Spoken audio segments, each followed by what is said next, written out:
real absolute wisdom. Welcome to Raw.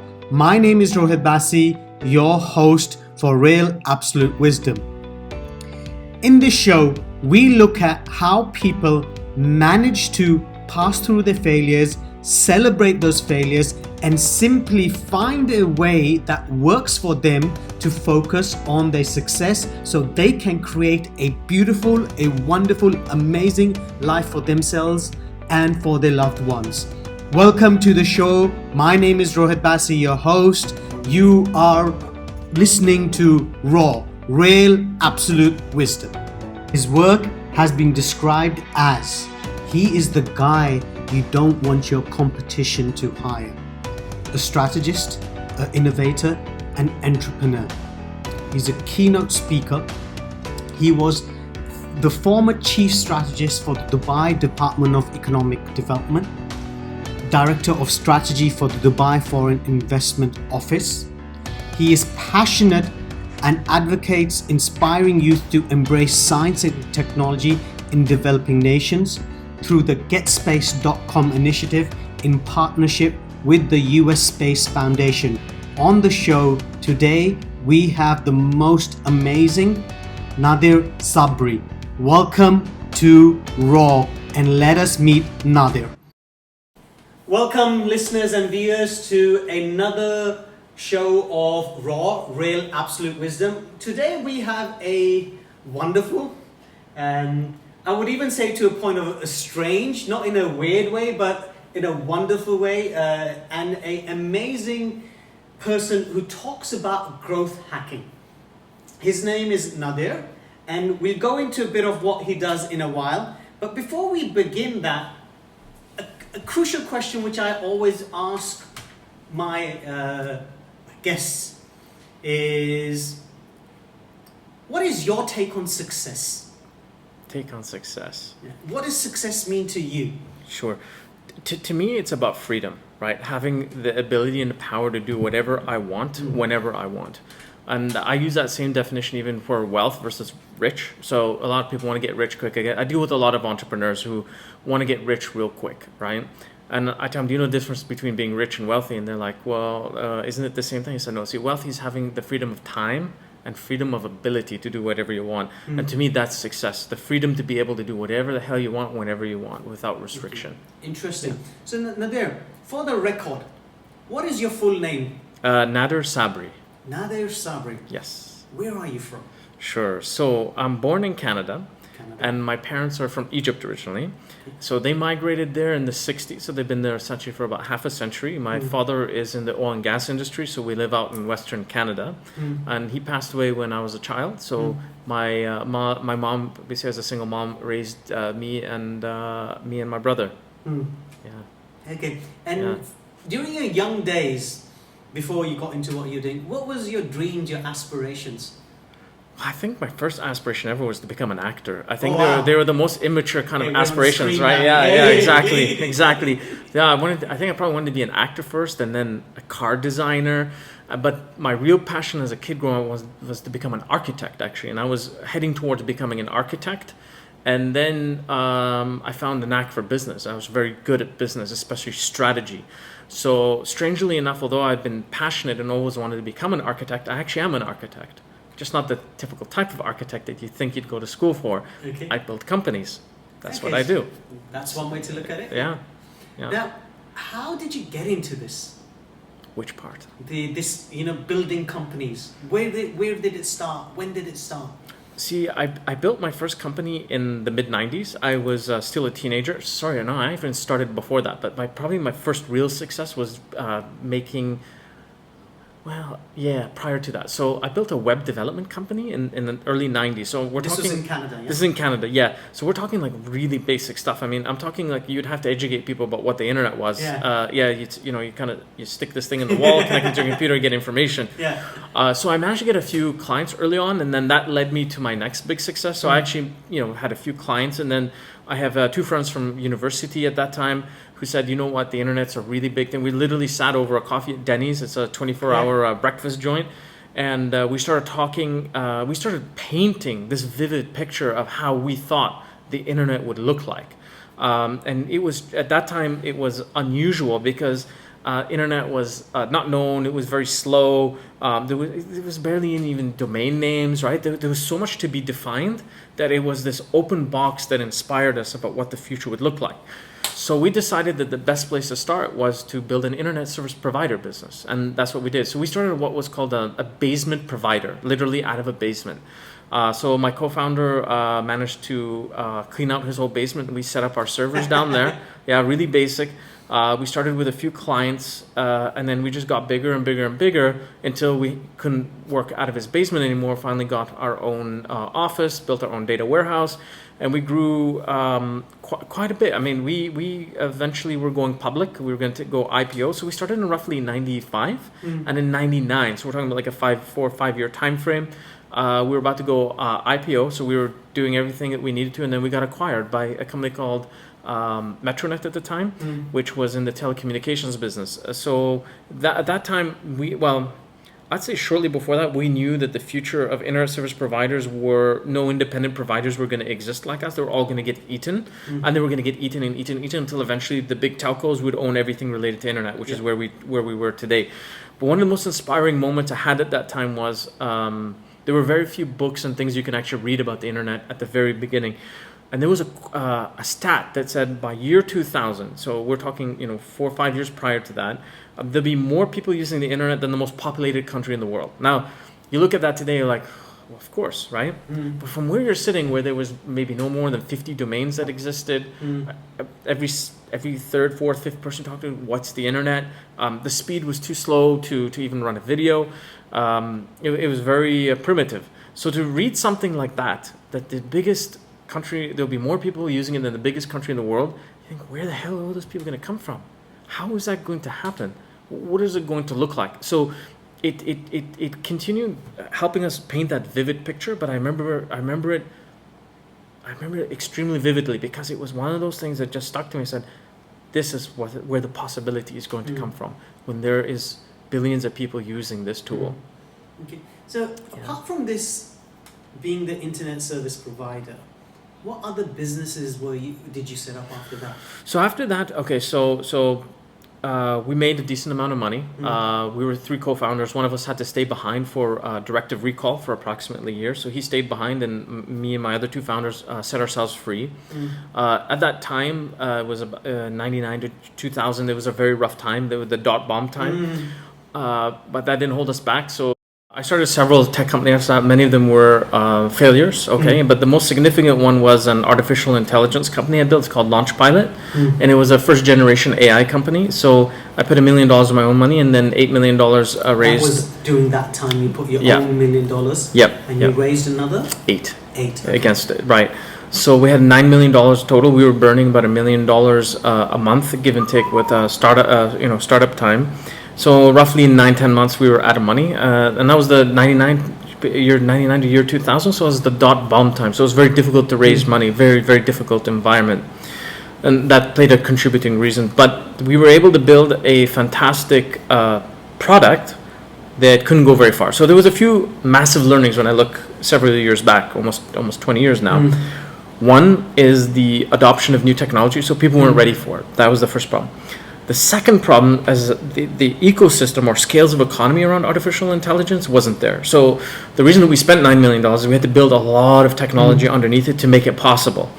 Today, you have a lot of these tools already available. They could be cheap, or they could be free, or very low cost, just as an entry point to enable you to do a lot of these things.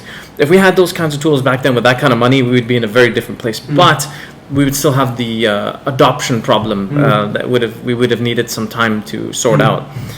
So I mean that's what happened. Okay. Yeah. So AI. What after AI? What happened after that? What did you go into then? Well, I was looking at things like I had another company I built with someone else. Well, it didn't do very well either, but it was in the area of an antivirus. So it was like an antivirus lab. Yeah. So a lab where we can collect.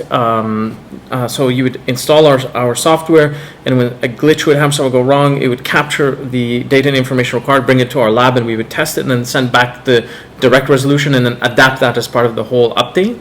So it didn't work out well for many reasons, but the concept later did work, not for us, for others, and it was bought out by Symantec for $120 million by a guy that we know as well, who's tackling the same space. Oh, that's amazing. Yeah. So you yeah. the innovators of things which we see nowadays take for granted, you could say that. 100%. The one thing, I'm a 90s guy, so the one thing I learned about the 90s, right, and this comes out from a lot of VCs who played that time, a lot of the key tech that you see today, although those days they may have not had the label of blockchain and cryptocurrency, were actually invented and developed, highly developed at that time. So AI can date back, right, to 50s and 60s and 70s, but its golden era was in the 90s. Right, so the internet, 90s, although you can date back again a couple of decades before that when you'd see initial parts of it being built, but the 90s was the explosion of ideas. There was this amazing spirit of, let's just run on an idea and see where it goes. That doesn't exist today, by the way. It doesn't exist today. We're in a different world. It was only in that 10-year window did that really happen. It was just about the ideas flows coming through. You got it. Interesting. Now, obviously, you've seen the success, you've seen the failure, and that did you say 900 million or was it 9 million? Was it? For $9 million. $9 million, yeah. I was like, bloody hell. Yeah. $9 million going away, then starting this up. Did you see that as a failure, or what did you see at that time? It was painful, right? So here you go from this massive success, right? And you have all these people running behind you, like, wow, how'd you do that? And here you are doing it again, but it's not working like it worked the first time, right? And being young, you get frustrated really quickly because you're completely impatient, and you're impatient why? So there's a dilemma here that's really important about entrepreneurs. I call it the entrepreneurial impatience, right? And what that is that you see the vision, you can feel it. Like you can feel it like it's right in front of you. I can feel it like it's just like this cup right in front of me, but I can't get to it.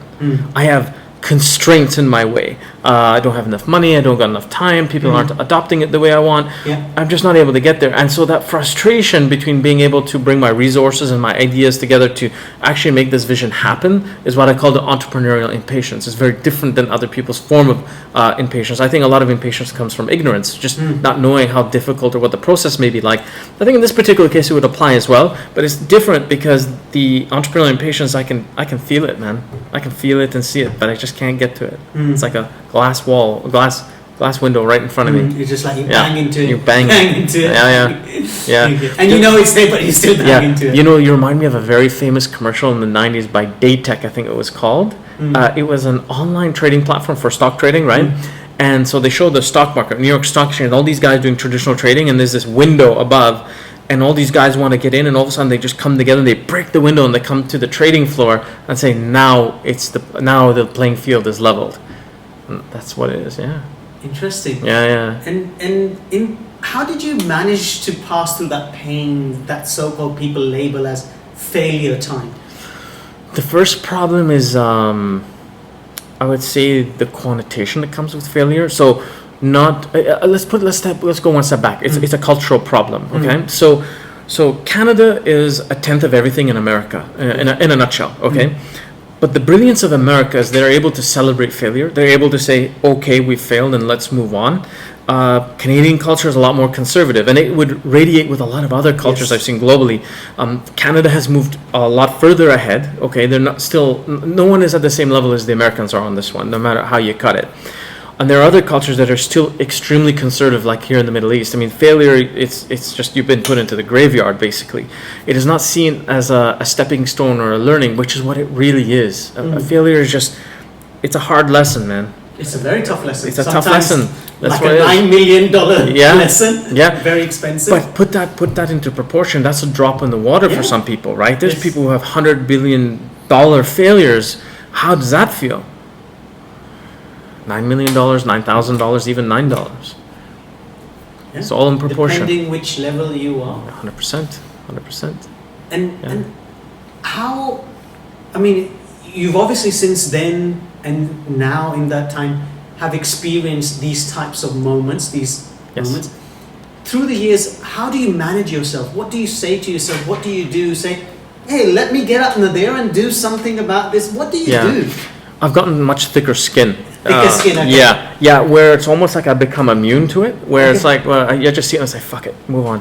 Like literally, like, and as you get wiser with time and age, you see it before it comes, and you make very wise decisions, such like some things were designed to fail. I've just learned that. There's just some things are designed to fail, and their failure is required in order to make room for success. So it's like saying it's destiny. Yeah, and it's all destiny, right? But you need to step back and understand the wisdom behind that destiny, because it's not just random. I don't believe in something called random. Yes. I think random only means I don't understand it, what is behind it. If I understand what's behind it, it's no longer random. I actually understand it. So and you're not meant to understand everything all the time. You're not meant to understand everything at that moment. It's just one of those things you got to live with. Closure is a tough topic, I think, for everybody. I mean, when something fails, you really want to understand why. So you're asking the right question, but you may not be able to get the right answers right away. And it's a tough one. It takes time, yeah. It takes time. In your personal experience, this thing called failure, would you recommend for schooling systems, society, parents to celebrate failures from a young age rather than seeing this label of gloom and doom, you're in your graveyard? Oh, you bring up a good thing, because they're celebrating the wrong thing on the complete other side of the scale. They're celebrating success without actually having it. Mediocrity is being celebrated. So you've got, a group of kids competing, everyone gets a medal, right? I think Simon Sinek is very good at talking about this when it comes to the millennium generation, where everybody's a winner, right? Sorry, but not everybody is a winner, right? There's a winner and there's a loser, right? And in some case, you got 10 people competing. This could be only one winner and 9 losers, right? Now, what's interesting about that is how to deal with that. I'll give you a very good practical example. I started helping self-organize Startup Weekend. I don't know if you're familiar with that, but it's the Kaufman Fund runs this program where at a community level, you can organize using their system, something called Startup Weekend. It's a 52-hour competition where you stay over a weekend and you build startup companies, right?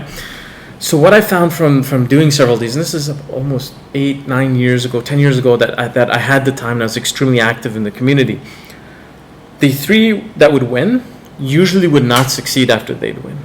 Very rare. It's the remaining who came and built their networks, built their products, got much wiser through the process, who were not even visible because they didn't win, were the ones who actually built successful businesses afterwards. Very different world. So going back to the school system and culture, I totally agree with you. I mean, I see it in my son's education all the time. I love celebrating the fact that he's succeeding and whatever it might be. But what happens when a bad day comes along? What do you teach them? Yeah, they think it's the end of the world. Yeah, it's not going to work. It's not the end of the world. I've had that conversation with one of my nieces, and she would not do something because the fear of failure, and that's why she wouldn't want to do it. Oh, she's become numb, which is there you go. And I remember her father and I saying to her, that failure is going to teach you the success. And she's like, no, but I don't want to fail. Nobody wants to fail. That's the thing. It's strange how I get it. I know. Failure is seen such a taboo. Yeah. And that's why it's good to hear your from a young age you losing so much earnings. Yeah. But still being here and still continuing. Yeah. Now you're in Dubai. How long have you been in Dubai? About 17 years. 17 years. Yeah. What was the reason from the move from Canada to... So I used to work for a firm out of the US. They were in a consulting and lobbying business. And so they set up an office here. And they largely played in the tech sector as well. Yes. That's how we got connected. And they brought me over here to help set up their offices in the region. So I worked with them for a number of years with their consulting clients in the region. Yeah. That's how you got him. Yeah. And now you've got into something called growth hacking. Yes. Okay. Yes. When did that start? About a year ago, approximately. I guess about a year ago. So when I sold my last company, I exited to a fund on January 1st, 2018. Okay. I had a 6-month hold on me on directive recall, which is brilliant, being paid and sitting, not doing much. Beautiful. Yeah, not bad, right? This was here in Dubai? Yeah, I can be anywhere. Okay. It doesn't really make a difference. But the point was, I was using that time to discover what's next for me, and I think I still am doing that. I don't think it's 100% definitive. I think it's about the journey rather than the destination itself.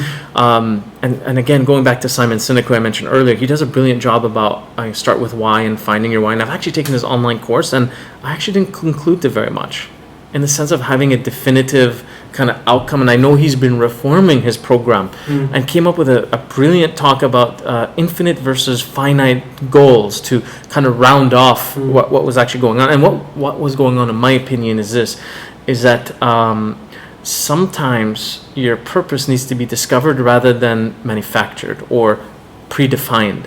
And I've grown to live with that my purpose will radiate in different ways through discovery. Just for interest, there's a good book called by Viktor Frankl, I think Man's Search for Meaning. Okay. Well worth it, written way before any of these books on whys and all that. Okay. It certainly gives you that clarity, just for you. Clarity, yeah, I agree. Now, growth hacking is something which you go around with, that sort of term. Yeah. What exactly is growth hacking? So, growth hacking, okay. So, I mean, I'm going to tell you a very quick recent story and then explain growth hacking because it'll help define it in a much better way. So, I have a number of videos that I do in the sense of educating people about growth hacking. You've probably seen some of them. Yeah. So, I decided to use AdWords, which is the platform for Google. Google story you're going to talk about? Yeah, the Google story, This is important because as I typed in the ads, they all have the word hacking or hackers or hack, right? So immediately they block my ad. It goes into special review, and then and each review, by the way, is 24 hours, so it took me many days to solve this problem. The problem is that their AI didn't recognize the context of hack. So hack in pop culture terms can mean good or bad, but it's a shortcut. Right? If you look at it for its raw meaning, it's a shortcut. There's a shortcut to doing something good or a shortcut to doing something bad. It's a biohack, a scientific hack, a life hack, a growth hack. It's a shortcut is what it is, okay? And so bringing that into context, I mean, we'll move out of that story because I solved it with Google, but it was interesting to see how artificial intelligence failed in this particular case, especially from a company like Google. They couldn't understand context, and how they had predetermined that hacking or hacks or hackers is just always negative, but that's not true. So let's go specifically to growth hacking. I always like to create a visual to explain to people what growth hacking is. It's a transition point where I make 9 units of effort and I get 1 unit of results. Okay. The transaction point where growth hacking happens is when I take 1 unit of effort and I get 10 units of results. Okay, so it's the other way around. The other way around. That intersect right in the middle, that transition point, that's growth hacking, okay? And I'll give you some practical examples of that. So there are famous examples out there like the Airbnbs and Facebooks. I mean, Google, they're all been growth hacking from day one.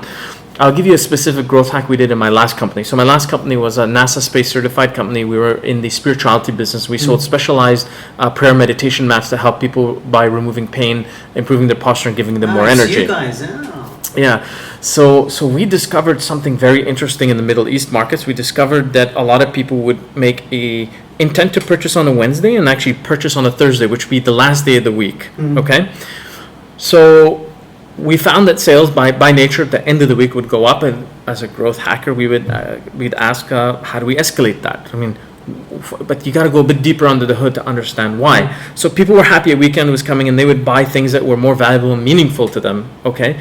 So how we growth hacked this is that we rearranged our configuration with our logistics provider. So we increased our working hours behind the scenes on a Thursday, so we would start late on a Thursday. The reason being is that the warehouse of our main supplier for our logistics was a block away, by chance, not by plan. And they have a last in, first out policy, especially when it comes to the very last packages that come in. So why I say specially is because although it's part of their system, you may get left on the rack. We've seen it, but it's not necessarily put into the system. It gets put in the system first thing the next morning. Now, Friday is a day off, right? Friday is a day off. So what we found is that we do it on a Thursday night, 9 p.m. So we deliver at the very end for all those orders. So they'd be out first thing Saturday morning. Now, the genius behind it is on Fridays, everyone forgets about what they purchased because it's a family day. So people are excited on a Friday. They go out with their family. Saturday morning, ding dong, doorbell goes off. They didn't remember they made the order, shows up, nice surprise. But what's the other thing happening on Saturdays? You're with also family and friends. And we give them a call. We optimize which time they give them a call from our customer service line so that they make the referrals on the spot. Okay. And it's escalated our sales by 400% within the first week we did it. Wow. That's a growth hack. That's a growth just hack. Looking at just a small point Yep. in your whole system. Yep. And getting it done. Yep. Interesting. Yeah. Very, very interesting. Yeah. So, very interesting when you look at when a business is established. Yep. Or when a business is growing. But what about those businesses which are just startups? Startups? Yeah. So startups are more prone to growth hack than other businesses. So growth hacks from a larger business could be seen as very risky, although I don't believe they are for a numerous amount of reasons. But a startup company by nature, they're going to have a lot of friction, so they're more prone to take more risk, and they're more likely to growth hack. That's why, I mean, let's go back to one of the most famous examples, Airbnb, right? So they were growth hacking by taking listings that were put on their platform straight into Craigslist, which already had an audience, right? And then they would just pull that traffic right into Airbnb. This is one of the most famous growth hacks out there. But if they hadn't done that, where would they be today? Right? I'm not saying that's the only growth hack they've done. They've done many. But if you step back, where and when would you have been ready to take a risk like that? It's when you're most hungry, right? Your back is against the wall. You're more likely to think out of the box, right? Old saying, what is it? Necessity is the mother of all innovation, right? Well, when you're in trouble, you'll find creative ways. Now, you don't want to always be in trouble. You want to be proactive. You want to make it part of your culture. A good example is Booking.com.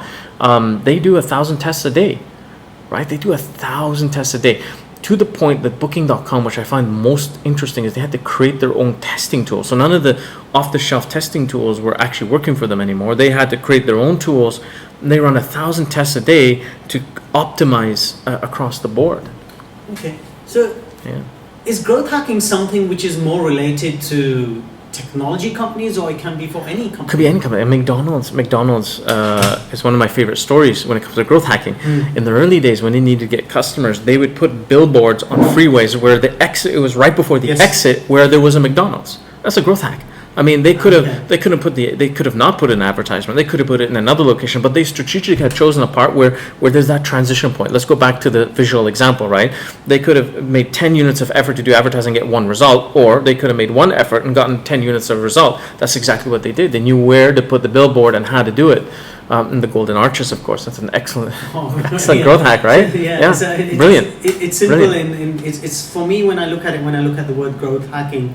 Is firstly when I first come across the word hacking, you're growing and then you're gonna hack, which kind of is opposite. Yeah. But now, way you explain it, it makes sense what growth hacking is all about. So, taking the example of McDonald's, you're literally saying they're putting it's like advertising or sourcing at the right place to get the client. But they've done more than that. I mean, it's not just the advertising. I mean, the way that they've engineered their system is also a growth hack. I mean, if you watch the movie The Founder, they illustrated this very well. He'd go to his competition and he'd be sitting and waiting. He wouldn't get it on time. It would taste like crap. The server, it just was a bad experience. They hacked the whole thing by getting the experience. He'd be standing there, he'd get his burger almost instantly. He's like, how the hell did that happen, right? They optimized their system to hack the way that they would deliver the food and give the service. So in simple, when you look at growth hacking, you're looking at growth hacking at every single process, procedure, from the point of entry, be it on the phone, be it on the web, be it in the shop. The processes, what you're going to say to a client. So we call that cross-functional growth hacking, and there's a very specific reason why we call it that. So when growth hacking initiated, it was a formula. It was code plus marketing, right?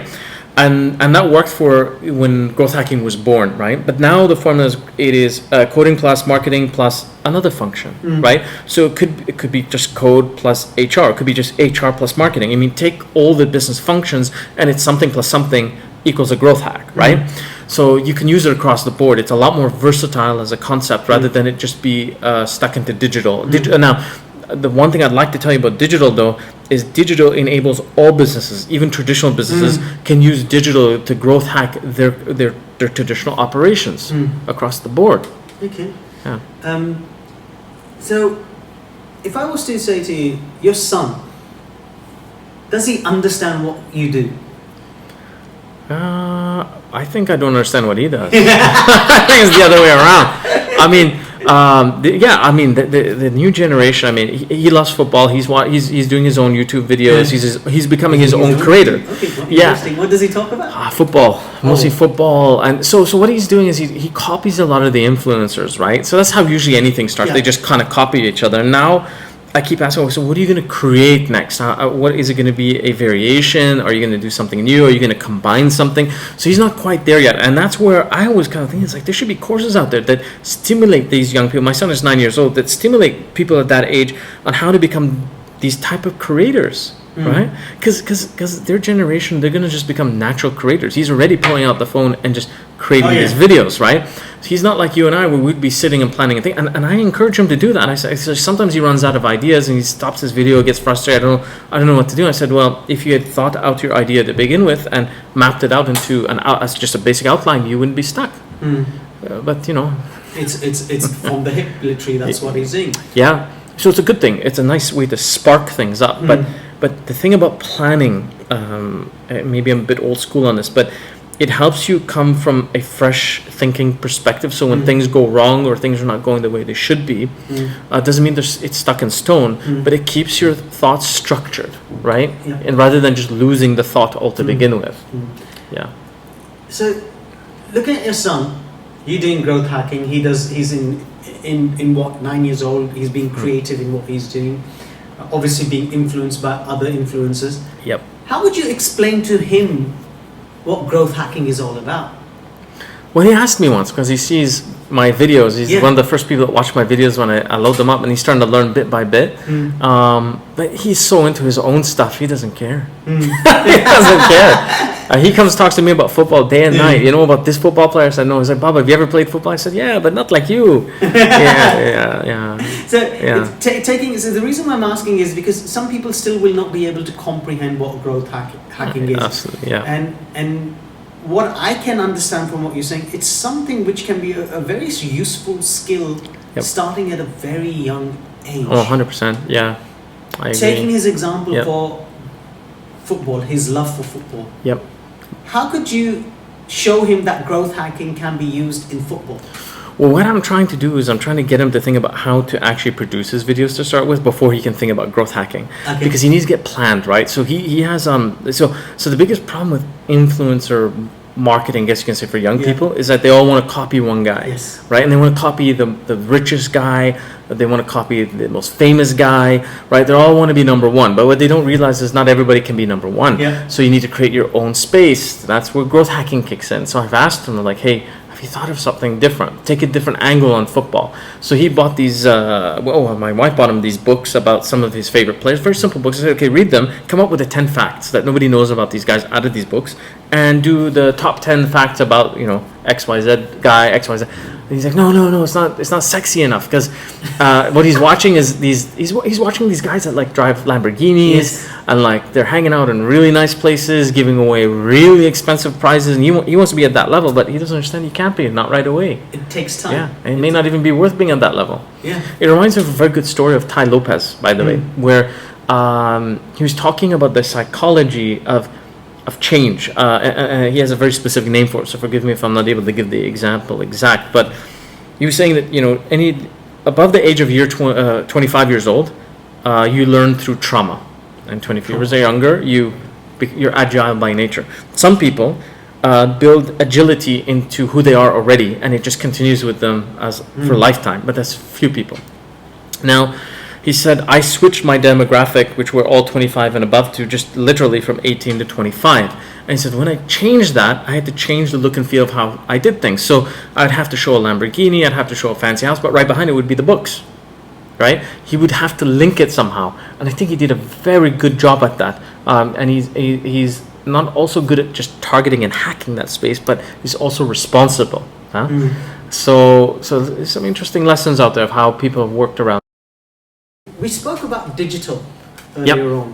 Yep. And social media being a very powerful growth hacking tool, or Big time. whatever you might want to call it. And you spoke about your son and how he gets influenced by these influence to do certain things. Yep. Obviously, he's creating content. Do you think social media has a more negative impact on the younger generations? Forget about the younger generation, about you and me as well. Or is it actually really a great tool? That's a tough one. I mean, listen, they would say the same thing in our generation about TV, right? TV was a huge part of our education. Let's face it, it's true. It's true, right? Right. So I remember Thundercats. yeah. So yeah. But they had. I love by the way, the TV series of the 80s. Very original, by the way. Almost every one of them was original. You wouldn't find much overlap. In the 80s, it was very strange, and then it kind of changed with time.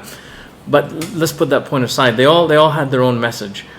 Today, there's a lot of there's too much messaging, there's too much information happening, right? As far as I'm concerned, bombarded with a lot of crap. The biggest problem I see with social media, so it can be a very useful tool. People are unable to determine what is real and fake, and to me, that's the most dangerous part of social media. So when my son sees this guy who's got a Lamborghini, I said, "You really think he owns that? He might, but where is he getting a new Lamborghini every week?" He has $1 million, whatever it is, $1 million dirhams to buy a new one. That doesn't make sense. It doesn't make any sense. Is he really giving away the $10,000 he says it every week? I don't know. Is he really? I don't know. No, it's true. I don't know. It's amazing. Yeah. So it does have that negative impact, yet it has a lot of positive impact as well. 100%. I mean, for me, it's helped me see how other people are doing things. So it's a great way to learn how other things are happening. It's a great way to connect with like-minded people that you would have never thought existed in other places. But there's a lot of dangers. I agree. There's a lot of dangers. For a business leader or for a person who's in a leadership role, how would you recommend, or what would you recommend to them to get growth hacking to be a part of their culture? What would you say to them? Well, they have to start with a growth mindset. That's ultimately where it starts with, because if the organization is not interested in growth, then they're never going to be growth hacking, and that's a fundamental problem from the start. Okay, one of the first things I do when I have a client, right? So I sit with the CEO and ask him, "What is your agenda? What's your priority?" I'd say 80% of the time it's not very clear. Right. What I expect is a chronological order of 3 to 5 items, from most important to least important, of what's your agenda. Okay, and it's so distorted because there's a lot happening. They're so focused on operational problems that they're losing sight of the bigger picture. But the biggest thing that they lose sight of is growth. Right? Are we growing? Right? When does growth become an issue for most organizations? Is when there's a problem. Right? Our numbers weren't as good as last month, or we're not performing like what we did. Oh, okay, let's go back and think of how do we grow. That's not the right narrative. The narrative should be from the beginning, how do we ensure sustainable, scalable growth? Sustainable, scalable growth. And scalable growth. Scalability is one of the biggest problems, by the way. So scalability in the area of growth, I call it one of the 11 growth rules that I have. So scalability is when something is repeatable, semi-repeatable, or not repeatable at all. So you will actually work to solve towards these 3 types of problems. If it's 100% repeatable, you're scalable on the go. So you're going to look at different type of problems with that. If you're semi-scalable, how do you go from semi to fully scalable? And if you're not scalable at all, how do you find ways to become repeatable? Sorry, how do you find ways to become repeatable? And you need to repeat without distortion, right? So the overarching rule here is, how do I repeat so I can scale without distortion? Distortion meaning quality and value. So as I get bigger and I go up like this, does the quality and the value stay the same? If it stays same, you're good. But if it increases, you're even better. And that's how I look at scalability. It's a huge problem for many businesses. So it comes to the next question is, often you hear with the growth hacking side of things, disruption. Yes.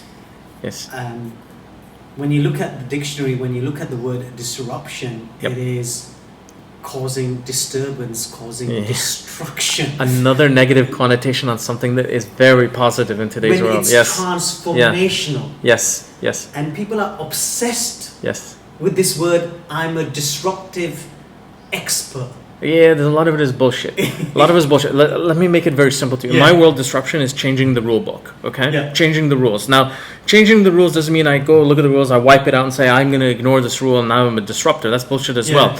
The only time that you can change a rule is when others accept that rule, right? And then it becomes a real rule.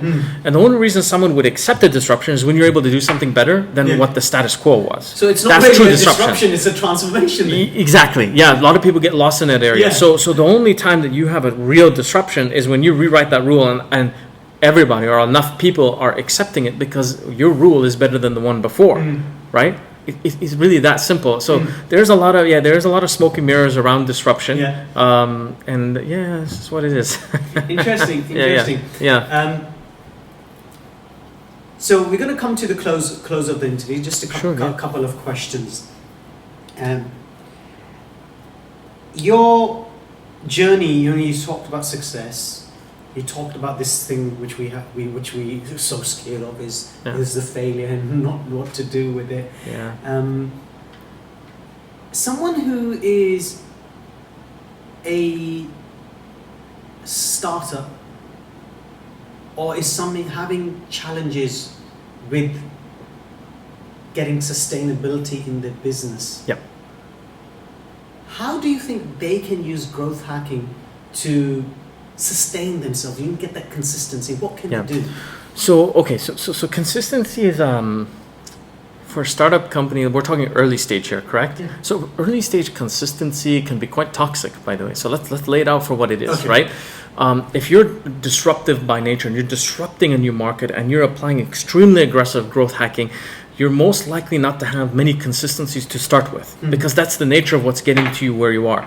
Once you get to that point, you have to systemize what you're doing in order to scale, and that's when consistency plays a fundamental role. Systemize, which leads to consistency. Yes. Okay. Yes. Interesting. At the right point, though. Okay. Yeah. That's why startup companies are very messy. By the way, so in the last year, I've been hired by institutional investors who are looking at startup companies. It's a very unusual two different mindsets that have a difficulty of communicating with each other. And the first thing I do is I lay out these parameters of where they think and where they would need to think to deal with a startup. And the first one is structure, right? So they work in highly structured environments. When it comes to startup companies, I say, you got to throw structure out the window. And that's a very uncomfortable area for them. I said, the reason being is when you're disrupting and growth hacking, it's a messy situation, no matter how organized it may look. It's only at the end when you get the final result, you take all those pieces, put them back together, deconstruct it and say, now I can scale on that, right? So it's a different way of doing things than many people may be used to. We spoke about AI. Yes. And AI, is AI really what it is? Artificial intelligence. People, it seems again in one of those fashion and fad words again.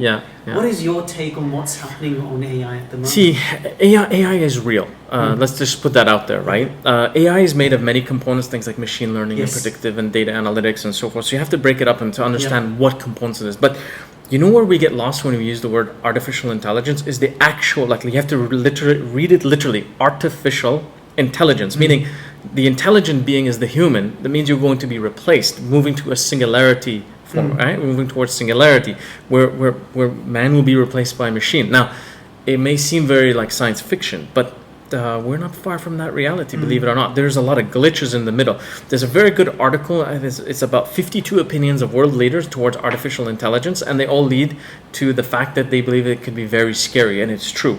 The reason being is now we're going to talk AI ethics, right? The AI that I would create is only as good as my intentions, right? So if my intentions are good, the AI will have good intentions. If it's not, then it may not, right? And so just like our normal world without AI, you're going to have good and bad. So it's bringing up images of Age of Ultron. It's bringing up images of Terminator. It's strange how people have this fixation with gloom and doom. Yes. Yet you said something which was very important. Your intentions. Yes. What is your intention? See, I believe this, just to answer this doom and gloom thing, is that I believe we live in one of the most exciting periods in history, right? with the kind of technology and the resources we have available today, the future looks extremely bright, actually. I'm extremely optimistic of what actually can really be possible, where there's a world where we would have to deal with less crap and have more time to become more human. We're going to enter an era where we're going to actually become more human. But how many times you enter an incident, right? And I know you're all about compassion, where you're kind of like, where's the compassion gone, right? It's gone because we don't have time to be compassionate, right? We're all stuck in this whatever you want to call it, this rat race, right? As AI starts to remove some of those things, in some very brilliant ways, by the way, you will start to have more time to become human. Compassion will come to arise again. I hope it will. But there's always the risk of bad intentions, and that will never go away. You cannot have good without bad and bad without good. It's just going to be there. It's a reality. Where will it go? I think nobody actually really has the answer to it. But is it a reality? Absolutely. Yeah. Both realities are existing. 100%. What are you truly grateful for in your life? I'm grateful for life itself, man. I'm grateful for life itself. I know it sounds really strange, but you wake up every morning, you got life. It's the miracle in itself. And what is that one thing, or it could be 2-3 things, you would tell your son in how he could manage his life as he grows up? Wow. I would pass on what my father taught me before he passed away. Work ethic. Okay. Yeah, the truth is that life isn't as easy as we all would like it to be, and you're going to have to work very hard. It comes back to the point of failure, right? If we are not trained like, so working hard is like a muscle, right? You got to work it out, right? And you get better at it, and you get stronger at being able to deal with failure and working smarter and working faster. And so you got to build up that work ethic. And his generation, they don't have that work ethic. I mean, my father may have been saying the same about my generation too, right? Strangely enough, but my father knocked the wind out of us to get in. You can't really knock the wind out of your kids anymore. I'm worried about their work ethic. It's the work ethic side of things. I'm really worried about the work ethic. Yeah. So coming to work ethics, my father used to say it very strange. I remember a particular time where I came back from work and upset, and I said to my father, he said, what's the reason why you're upset? I said, I'm working really hard, but I'm getting nowhere. Yeah. He looks at me, silence, and then he says to me, Rohit, even a donkey works hard. And he walked out the room. Now, is it about working hard? Is it about working smart? Because he was getting to a point of, it's not just about working hard, it's about working smart. Yeah, it's a combination. And now what I'm also learning from myself is surrender. Yeah. Is it a combination of all these 3 things? Because you've gone through, your stories are so intriguing. Would you say it's just one thing, or it's a mixture of things? You mean between hard work and smart work? Hard work, smart work, and surrender. Surrender. So surrender is a byproduct in my world, I think, of the two. So what happens is first you try to be smart and work smart. It doesn't work out very well, right? Then you realize you got to work like a donkey, and so you start working like a donkey, but you don't get results. So you got to get smart again, right? Yeah. So the truth is, you need a combination of the two, right? Yeah. Surrender comes with time. When you've been beat down so bad enough times where you've left with no choice but to surrender, is the only time you have genuine surrender, and that's when you realize the wisdom of surrender, and that's the beauty of failure. That's the beauty of failure, because it forces you to surrender. There are times when I just couldn't do things. I said, it's all in the hands of God. I have nothing else to surrender to but God, because I am not in control of this outcome. I'm going to have to step back and be at peace with myself that I've done everything I can, and I'm just going to have to leave the results for God. Beautiful. That's how it is. Beautiful. So you got to get beat down a bit. Got to get beat down a bit, and then that point, we will close this interview. Thank you. I really, truly appreciate this. Thank you. Awesome. Thank you very much. Great learning. Thank you so much. Thank you. Thank you for listening to the show. For more information about the show, about our services, about our guest, please feel free to connect with me via roitalks.com, or you can email me directly on roi@roitalks.com. That is roi@roitalks.com. Have a wonderful, wonderful, beautiful life.